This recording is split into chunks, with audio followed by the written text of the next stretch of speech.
Cause le bar, on a dîné, machin chouette. M'en bats les couilles. M'en bats les couilles. Rien à foutre, bats les couilles. Rien à foutre. Oke teman-teman, jangan lupa subscribe channel YouTube aku, karena subscribe itu gratis loh. Dan kalian juga nggak bakalan ketinggalan untuk video selanjutnya. Oke, aku tunggu ya. Cause le bar, on a dîné, machin chouette. M'en bats les couilles. M'en bats les couilles. Terima kasih buat kalian yang udah subscribe channel YouTube aku, dan selamat menonton.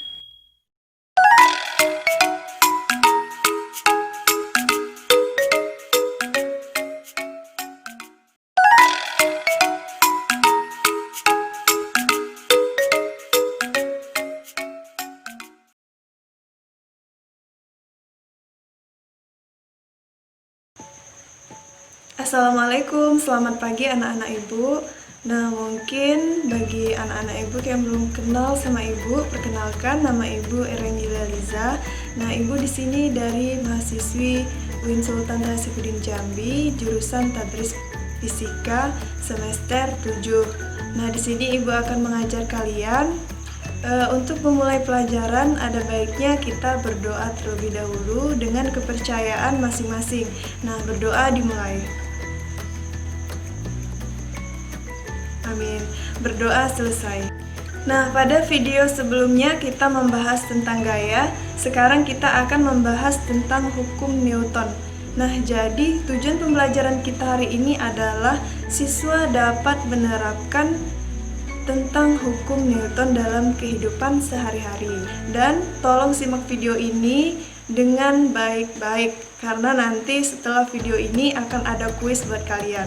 Nah, jadi ibu akan mengambil nilai hari ini ya. Kita berpikir, mengapa saat berada di dalam bus yang sedang melaju kencang dan tiba-tiba bus direm, badan kita akan terdorong ke depan?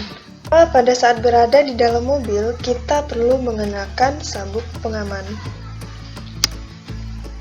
Kemudian, contoh lain yang menunjukkan inersia benda adalah saat kamu berada di dalam sebuah mobil yang sedang melaju kencang, kemudian tiba-tiba direm. Nah, badan kamu akan terdorong ke depan karena badan ingin mempertahankan geraknya ke depan.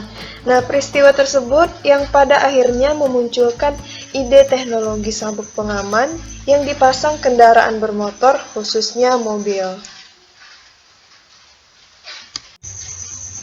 Newton menyatakan sifat inersia benda bahwa benda yang tidak mengalami resultan gaya atau sigma F sama dengan 0 akan tetap diam atau bergerak lurus beraturan. Hal ini selanjutnya dikenal dengan hukum 1 Newton.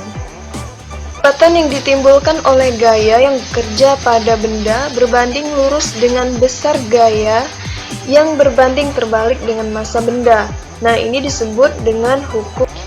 Nah, anak-anak ibu silahkan catat rumusnya ya. Dalam kehidupan sehari-hari, kita sering menemui fakta bahwa pada saat memindahkan balok akan lebih cepat jika gaya yang dikenakan semakin besar. Nah, hal ini anak-anak dikarenakan gaya berbanding lurus dengan percepatan. Jadi, dengan gaya yang besar maka akan didapatkan percepatan yang lebih besar juga. Contoh lainnya adalah saat memindahkan meja yang ringan akan lebih cepat daripada memindahkan lemari yang berat jika kita menggunakan besar gaya dorong yang sama. Hal ini disebabkan massa meja yang lebih kecil daripada massa lemari, dan massa berbanding terbalik dengan percepatan benda.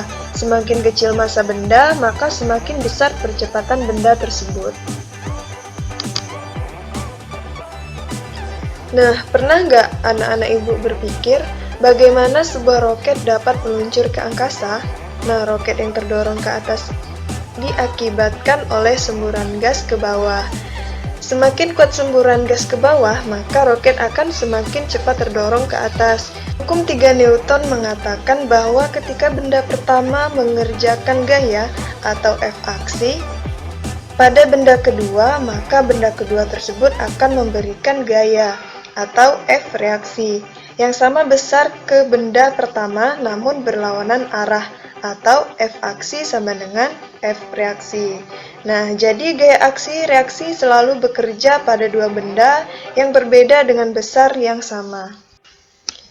Contohnya pada peristiwa orang berenang, gaya aksi dari tangan perenang ke air mengakibatkan gaya reaksi dari air ke tangan dengan besar gaya yang sama, namun arah gaya berlawanan. Nah, sehingga orang tersebut akan terdorong meskipun tangannya mengayuh ke belakang. Nah, karena massa air jauh lebih besar daripada massa orang, maka percepatan yang dialami orang akan jauh lebih besar daripada percepatan yang dialami air. Hal ini mengakibatkan orang tersebut akan melaju ke depan.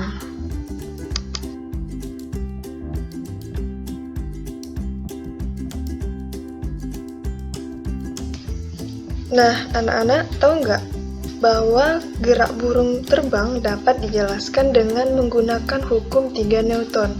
Nah, burung mengepakkan sayapnya ke belakang untuk memberikan gaya aksi ke udara. Udara yang massanya jauh lebih besar daripada burung memberikan gaya reaksi yang nilainya sama besar dengan gaya aksi, namun berlawanan arah. Nah, sehingga mengakibatkan burung dapat melaju kencang ke depan. Nah, bagaimana dengan penjelasan Ibu tadi? Apakah anak-anak Ibu sudah mengerti semua? Nah, jika sudah mengerti ataupun masih ada yang belum mengerti, nah Ibu akan kasih contoh soal. Mari kita sama-sama kerjakan dan anak Ibu silahkan catat soalnya. Nah, anak-anak, coba perhatikan contoh soal berikut. Sebuah benda bermassa 2000 gram bergerak dengan percepatan 5 meter per sekon kuadrat. Nah, berapakah besar gaya yang bekerja pada benda tersebut?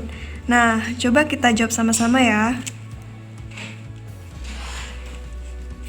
Pertama kita tulis dulu diketahui.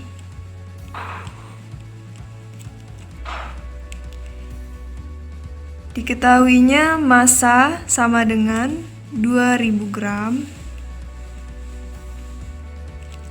Kemudian percepatan atau A 5 meter per sekon kuadrat. Nah, yang ditanya gaya.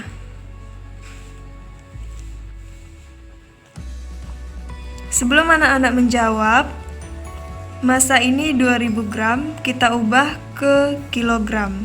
Jadi 2000 bagi 1000, hasilnya 2 kilogram. Jadi rumus yang kita pakai adalah gaya massa dikali percepatan.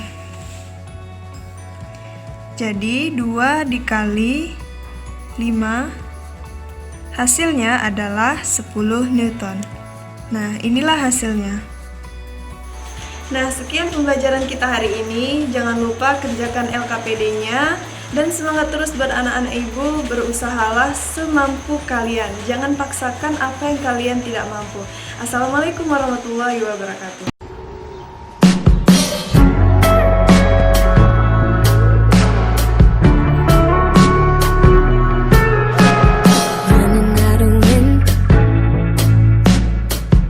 Took it out of me, fell out.